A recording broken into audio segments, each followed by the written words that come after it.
Salut à tous, j'espère que vous allez bien, c'est Romain et on se retrouve ce soir pour débriefer le fameux classique qui a opposé le PSG à l'OM au Parc des Princes avec un score final succulent pour nous supporters parisiens, 4-0, doublé de Gonzalo Ramos, but de Kolo Muani, but d'Achraf Hakimi pour ouvrir le score magnifiquement dans ce qui est probablement son meilleur match de ce début de saison, fantastique pour lui dans sa globalité. Et pour l'équipe qui monte en puissance aussi, ce soir, elle a maîtrisé son sujet de A à Z. Je commencerai par là. Le PSG a gagné la première mi-temps 2-0 et a gagné la seconde mi-temps 2-0. À la différence du match contre Lyon, par exemple, où on rentre au vestiaire en menant 4-0, mais derrière, tu perds la seconde mi-temps 1-0. Là, ce soir, tu es resté très fidèle à tes principes de jeu, qui étaient très affirmés, puisque le match a commencé 1 heure avant le coup d'envoi, au moment de l'annonce des compositions, bien évidemment, des deux côtés. Parti pris très fort. Commençons par le PSG avec la titularisation surprise de Barcola, mais aussi celle de Kolo Muani en pointe que je note, puisque dans les médias, dans l'avant-match, on disait que Gonzalo Ramos serait titulaire. Au final, tout le monde s'est planté, personne n'a vu venir la titularisation de Barcola. Peut-être que Luis Enrique donne ses compositions au dernier moment, peut-être aussi qu'il y a des joueurs qui parlaient à la presse, qui sont partis au moment du mercato cet été, ou des membres du staff qui sont partis avec Christophe Galtier. Mais dans tous les cas, c'est un petit peu plus muselé sur les compositions, le secret et tout ça. Donc ça, c'est un premier bon point. Ensuite, tactiquement, tu sors Vitinha du 11 alors qu'il était homme du match contre Dortmund plus tôt dans la semaine. Je trouve que c'est quand même très fort, surtout pour titulariser Barcola qui restait sur 35 minutes de temps de jeu, 15 contre Lyon, 20 contre Nice, et qui n'est même pas rentré contre Dortmund en Ligue des Champions cette semaine. Donc, au premier abord, je me suis dit, waouh, Barcola a dû montrer de sacrées belles choses à l'entraînement cette semaine pour être titulaire. Et au final, il a confirmé ce soir parce que le match qu'il te sort pour une première titularisation, franchement, c'est très grand. Et on y reviendra bien évidemment. Dans l'avant-match, tu pouvais te demander quelle serait la structure, l'animation. Pourquoi pas Dembélé numéro 10 avec Barcola sur le côté droit dans un 4-2-3-1. Mais Luis Enrique avait évacué l'idée d'avoir un numéro 10 dans sa structure il y a une semaine en conférence de presse. Donc, très rapidement, tu as vite compris que Barcola allait avoir le même rôle que Vitinha finalement, fixer, coller la ligne, et avec d'autres qualités que le portugais bien sûr, hein, moins de combinaisons dans les petits espaces, plus de fulgurance, puisque Klose a quand même été mis à mal sur les débordements intensifs, incessants de Barcola ce soir. Alors le match commence très fort, hein, 5 premières minutes où le PSG étouffe complètement Marseille. Tu ouvres le score très rapidement sur un fait de jeu. Alors c'est ça que je noterai en première mi-temps. Le petit bémol, globalement elle a été maîtrisée bien évidemment, mais d'abord tu as été aidé par l'appréhension du match par les Marseillais. J'ai oublié de parler d'eux. Dans mon avant-match hier, j'évoquais la possibilité de les voir faire comme Dortmund mardi soir, à savoir repasser sur un système à 3 défenseurs centraux pour mieux gérer la largeur, mieux gérer les situations de centre. Et bingo, c'est ce qui s'est passé. Balerdi, Gigot, Mbemba. Et donc ce système en 5-3-2, défensif, qui aurait pu marcher. Moi, je pense que, si j'étais supporter marseillais ce soir, j'aurais quand même quelques regrets. C'est difficile de dire ça sur un 4-0 où le PSG t'a outrageusement dominé, mais, sur les sorties de balles, avec un autre joueur que Rongier, ballon au pied, peut-être que ça l'aurait plus fait dans les combinaisons avec Unai par exemple. Peut-être aussi plus de réalisme sur, par exemple, la barre de Vitinha. Voilà, si l'effet de jeu était aussi de leur côté. Bon bref, dans tous les cas, l'approche est très défensive de la part des Marseillais ce soir. Et donc, le PSG s'en remet pour ouvrir le score à un coup de pied arrêté que Mbappé obtient, que Achraf Hakimi transforme. Tout ça pour dire qu'en première mi-temps, le petit bémol, je trouve, c'est la production offensive finale. En matière d'occasion franche, j'ai été un petit peu sur ma faim, surtout quand on compare à nos autres matchs. Même contre Lorient et Toulouse, finalement, on avait quand même pas mal d'occasions franches. Là, la première mi-temps, je trouve que c'est une des plus pauvres de la saison dans ce domaine-là. Maintenant, bien sûr, au milieu de terrain, pour aller chercher les côtés, à la perte de balle, la gestion de tes transitions défensives, tout ça a été très bon. La première mi-temps a été évidemment maîtrisée par le PSG, mais donc cette production offensive que j'ai trouvée en sous-performance, et ensuite les 2 buts que tu mets, tu t'en remets à une individualité. C'est marrant parce que le PSG ce soir, c'est dingue, parce qu'on est resté fidèle à nos principes. L'équipe a été même meilleure et montée en puissance après la sortie de Mbappé. Loin de moi toutes ces phrases démagogiques qui visent à dire que le PSG est meilleur sans le probable meilleur joueur du monde et tout ça. Ce que je veux dire, c'est que aujourd'hui, le PSG dépasse complètement ses individualités en fait. C'est là où tu te rends compte qu'on est une équipe. Mbappé sort, ça change rien. Même sur les 5 premières minutes, le PSG n'est pas du tout décontenancé. Mentalement, ça suit parce que les garçons ont d'autres consignes que chercher les individualités, comme c'était le cas sous Pochettino et Galtier, bien évidemment. Donc ça, tout ça fait évidemment très plaisir. Mais de l'autre côté, attention, Hakimi, premier, second but, est impliqué. Et sur ce début de saison, c'est vrai qu'en fait, c'est l'individualité sur laquelle tu reposes le plus. En matière offensive, franchement, dans le jeu, en matière de production offensive, alors Mbappé, en termes de statistiques, est très loin, évidemment, voilà, parce que il fait quand même un très bon début de saison, mais dans le jeu, je trouve qu'Achraf est notre meilleur élément offensif. Enfin, pour moi, c'est assez clair. À vous de me dire ce que vous en pensez dans les commentaires, mais je trouve que voilà, dans les combinaisons et surtout dans le volume d'occasions que le mec se crée, enfin c'est absolument dingue. Il sous-performait jusque-là, mais du coup après sa superbe semaine là, bon bah ça y est, il est enfin reconnu à sa juste valeur parce que dans le dernier tiers, il devient clutch tranchant, voilà, ce qu'il n'était pas contre Lorient-Toulouse au début de la saison. Bon bref.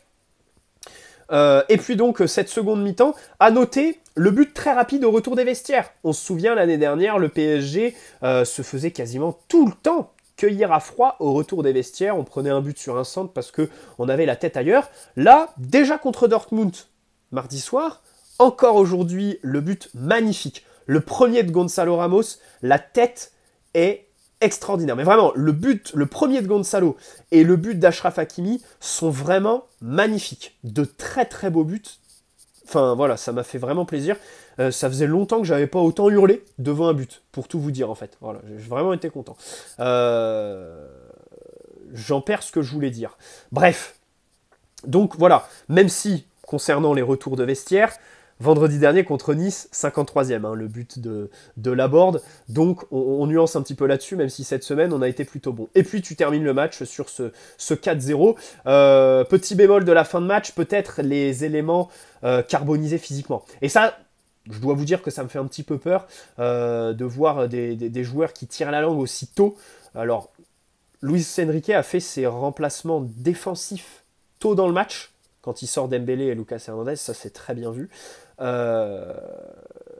Mais derrière, attends, Hakimi doit sortir plus tôt parce qu'il est vraiment mort. Et voilà, là, bon, je tire pas la sonnette d'alarme parce qu'on est sur un match où derrière tu vas avoir une semaine de récup, donc pousser les organismes, pas de problème. Mais ça, tu pourras pas le faire quand tu auras un match de Ligue des Champions le mardi, le mercredi qui suit. Voilà. Le coaching un peu tardif de Luis Enrique. Bon bref, passons donc aux performances individuelles, parce que ce soir, finalement, on a assisté à probablement... Alors je parle à chaud, donc c'est difficile de me prononcer, mais...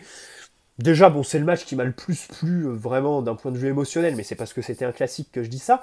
Mais peut-être aussi, d'un point de vue tactique, le match le plus plaisant, parce qu'il y a le plus de matière.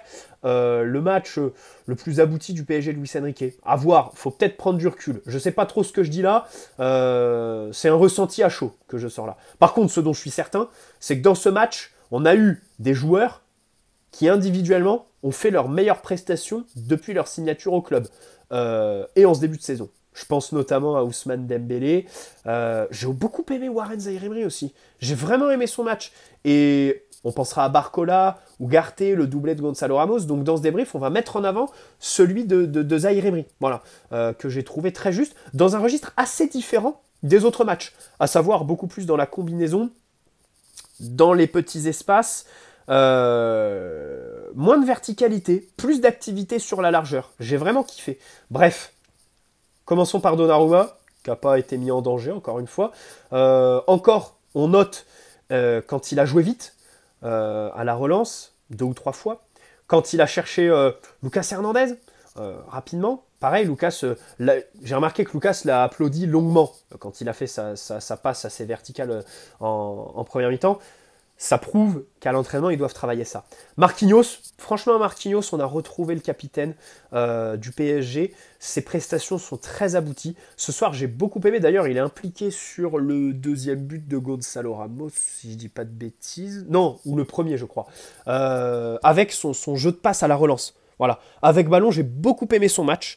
Il a cherché la verticalité, le demi-espace. On sait que le PSG est une équipe qui cherche beaucoup l'extérieur, les ailes et tout ça. Marquinhos, évidemment, a cherché son ailier, mais aussi, pas l'axe, pas son numéro 9, mais le demi-espace, voilà, des passes dans les intervalles, vraiment plutôt bien senti, assez vertical, assez appuyé aussi. Voilà. Donc vraiment Marquinhos un bon match et puis solide défensivement. Son retour sur Vitinha en début de match, pareil, est très très bon. Voilà, c'est superbe. Le timing est bon. On sait que les retours comme ça, il les maîtrise et à chaque fois c'est des choses qui sont kiffantes et vraiment très très bon match de Marquinhos. On souligne son très bon début de saison. Skriniar aussi a été solide défensivement. Il est sorti de l'alignement avec un bon timing, très solide au duel. Alors à la relance, il a touché encore une fois beaucoup de ballons. Sans être ultra transcendant, parce qu'évidemment, il n'est pas sur son bon pied, sachant qu'il est axe gauche en étant droitier. Que, évidemment, relancer, avoir le ballon dans les pieds, c'est pas forcément ce qu'il préfère. Hein. Disons que les qualités techniques de passe et tout ça, c'est pas inscrit dans ses gènes, c'est très clair. Mais ce soir, petite amélioration, sachant qu'il a cherché à jouer long, des espèces de renversements, beaucoup moins de passes faciles. Voilà. Mais, il y a quand même une belle nuance que je mettrais. Une belle nuance que je mettrais. Je suis un éternel insatisfait. À la fois, je le demandais dans mes débriefs précédents, qui cherchent Dembélé plus rapidement. Le problème, c'est que ce soir, il l'a fait beaucoup plus, donc je suis content. Mais de l'autre, les passes n'étaient pas assez appuyées. Et ça, avoir ce ressenti au Parc des Princes, où la pelouse est un billard, où les ballons fusent normalement, c'est pas bon signe. Ça veut dire que s'il fait ce genre de passe sur les vieux terrains qu'on va se taper le samedi à 17h, où la pelouse est pas arrosée pour éviter qu'on joue rapidement dans les petits espaces, bah disons que y aura des passes qui n'arriveront pas à destination et qui donneront des contre-attaques à l'adversaire. Voilà. Et il a peut-être fait un peu trop, jusqu'à devenir un peu trop lisible en fait. Il met trop de temps pour se mettre sur son bon pied et tout ça. Donc pour l'adversaire, face à une équipe qui te presse, ça peut vite leur donner des finitions. Skriniar contre les équipes qui pressent, j'ai l'impression que ça va vraiment être notre point faible à la relance. Et d'ailleurs, on l'a vu quand l'OM ont joué un peu plus haut en seconde mi-temps, ils se sont mis à le mettre, essayer de l'orienter vers son mauvais pied, et tout de suite, à un moment donné, tu perds un ballon parce qu'il fait une passe à 2 mètres à Lucas Hernandez, il n'a aucune autre solution parce qu'il est sur son mauvais pied, il panique un peu. Donc vraiment, là-dessus, Skriniar à la relance, je tire pas la sonnette d'alarme. J'aimerais juste, alors déjà que Nuno Mendes revienne pour qu'il soit latéral gauche, que Lucas Hernandez soit axial gauche avec Marquinhos, et ou que Skriniar repasse à droite et que on ait un axial gauche pour que Skriniar soit sur son bon pied. Voilà. Lucas Hernandez, match de patron. Voilà, il a répondu présent. Ça fait très plaisir de le voir à ce niveau-là, évidemment, défensivement. C'est le match où il a, en matière de temps de jeu, le moins joué, parce qu'il est sorti assez tôt. Évidemment, c'est lié sûrement à la grimace qu'il faisait à sa sortie contre Dortmund, mais vrai vaillant qui est en train de faire un très très bon début de saison. Après, en vrai, on va pas se mentir les gars, si on veut avoir un regard froid, on aimerait qu'il porte un petit peu plus le ballon devant, parce que, en fait, quand il le fait, il a un vrai apport sur ses centres, sur sa capacité à débouler. Une fois qu'il est lancé, tu as l'impression que le mec n'est pas arrêté. Mais il faut qu'il se lance. Et ça, il peine à le faire. Et puis de l'autre côté, tu penses à Nuno Mendes. Tu penses à Nuno Mendes qui, lui, n'est pas avare d'efforts, multiplie les courses offensives. Donc ce côté gauche, il y a encore beaucoup à faire. Il y a encore, en matière d'animation offensive, une grosse marge de progression. Bon, à droite, Hakimi. Bah, Hakimi, je le considère comme arrière droit, mais quand tu avais le ballon, tu jouais en 3-3-4 finalement, et ton relayeur droit, c'était lui, c'était le Marocain. Il repassait alors dans une défense à 4 sur phase défensive et tout ça, et encore, hein, puisque ses qualités de contre-presseur ont encore été très importantes ce soir, et ce jusqu'à la fin du match. Ça, pareil, c'est une qualité intrinsèque chez lui, le coffre. Il est exceptionnel là-dessus. La justesse technique, la connexion avec Dembélé au fil des matchs, cette complémentarité monte en puissance. Et ça fait très plaisir. Là, ça joue beaucoup plus instinctivement, beaucoup plus en une touche. Et vraiment, ce duo me fait très plaisir. Et en fait, la forme étincelante d'Hakimi doit être mise en relation avec Dembélé. C'est-à-dire que Dembélé, tu peux le critiquer pour ses derniers gestes, son défaut de finition, le fait qu'il tergiverse un petit peu trop. Mais l'année dernière, sachant qu'on expliquait les mauvaises performances d'Hakimi en disant Messi, Neymar, Di Maria le délaissent, du coup aujourd'hui, si Hakimi est bon, on doit mettre Dembélé dans la balance. Et j'en viens du coup à ce bon vieux Ousmane, qui pour moi a fait son meilleur match depuis sa signature au PSG. Alors déjà il est décisif puisqu'il fait une passe décisive. Alors bon, la passe décisive, le centre, on va pas se mentir, hein, le centre il est un peu loupé. C'est plus Gonzalo Ramos qui fait un geste magnifique. Mais son match a été très... En fait, je l'ai trouvé très utile au collectif. Il a joué beaucoup plus simple, beaucoup plus épuré. Voilà. Je l'ai vraiment trouvé incisif. Il est allé à l'essentiel. Il est allé à l'essentiel et j'ai vraiment aimé son match. Et encore une fois, si Hakimi est étincelant, il faut mettre Dembélé dans la balance. Dembélé y est pour quelque chose, par ses fixations notamment, qui sont très sous-cotées, je vois peu de gens en parler, les fixations qu'il fait sur le latéral adverse, en collant la ligne, voilà, pour libérer de l'espace, parce que Hakimi, évidemment, aura toujours besoin d'espace pour s'exprimer. Voilà. Là, ce soir, Lodi fait un match très compliqué, hein, très très compliqué. Donc voilà. Au milieu de terrain, bon, Ugarte, voilà, ça sert à rien d'en parler en fait. C'est toujours la même chose, c'est toujours les mêmes superlatifs. Il n'y en a plus des superlatifs pour le qualifier. Il est exceptionnel. La lecture du jeu, les jaillissements qui sont toujours bien sentis, c'est absolument incroyable. Ce soir, à un moment, quand il te fait le renversement pied gauche, première intention, je me suis levé. Voilà, je me suis levé de mon lit carrément. Voilà, pour tout vous dire. Exceptionnel. Voilà. Merci Ugarte, merci Luis Campos pour le recrutement aussi, faut le souligner.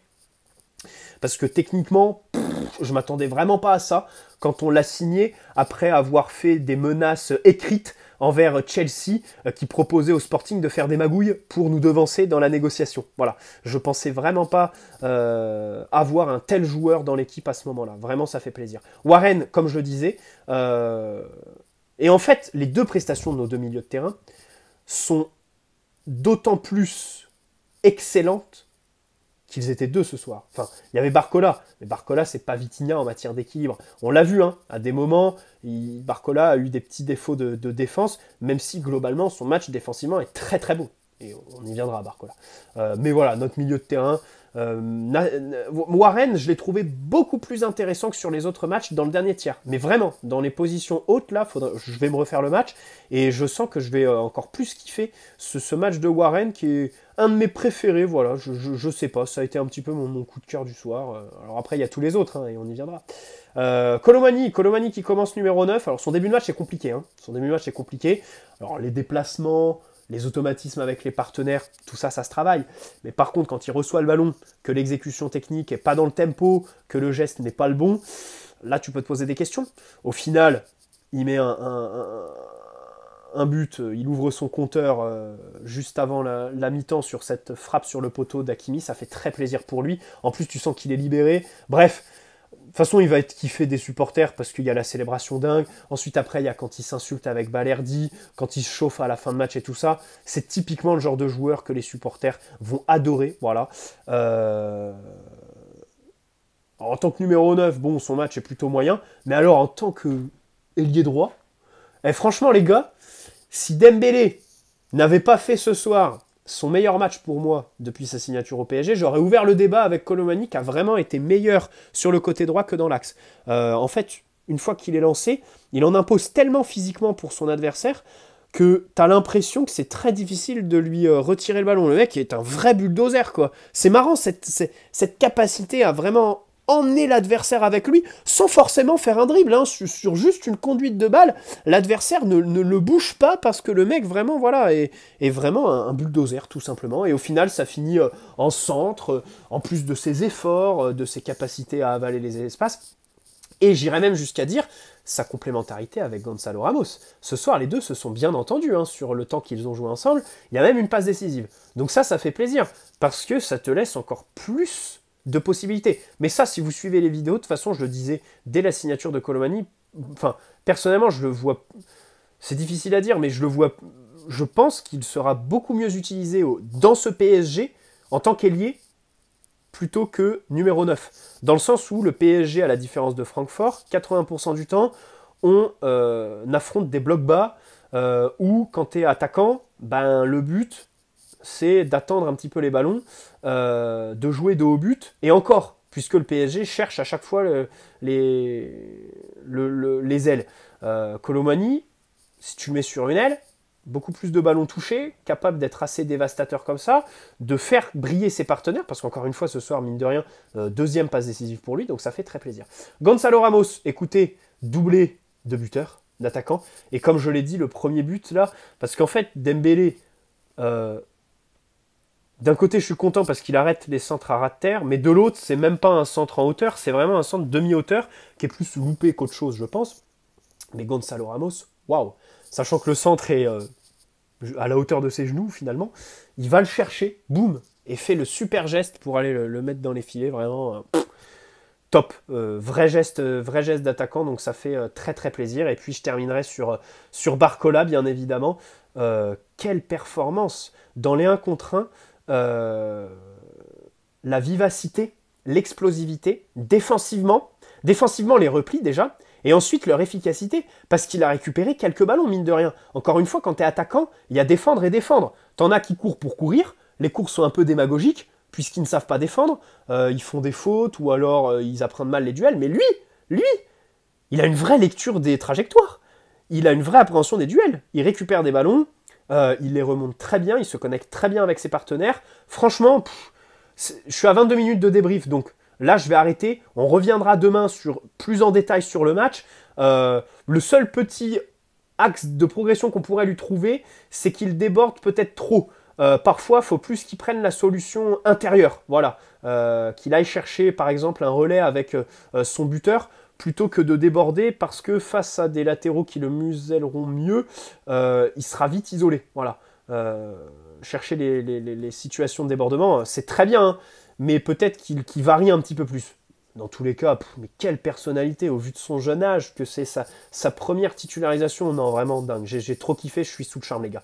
Bon, les débriefs, d'habitude, je veux pas qu'ils soient trop longs, parce qu'après, ils mettent trop de temps à se mettre en ligne sur YouTube. On est à 23 minutes, les gars, je suis désolé. J'ai pas assez parlé de ce match extraordinaire. On en revient demain, les gars, parce qu'il y a trop de trucs à dire. Ça fait plaisir de tactiquement avoir plein de débats à ouvrir. Ciao, prenez soin de vous. N'hésitez pas à poser un like si cette vidéo vous a plu, vous abonner si ce n'est pas déjà fait.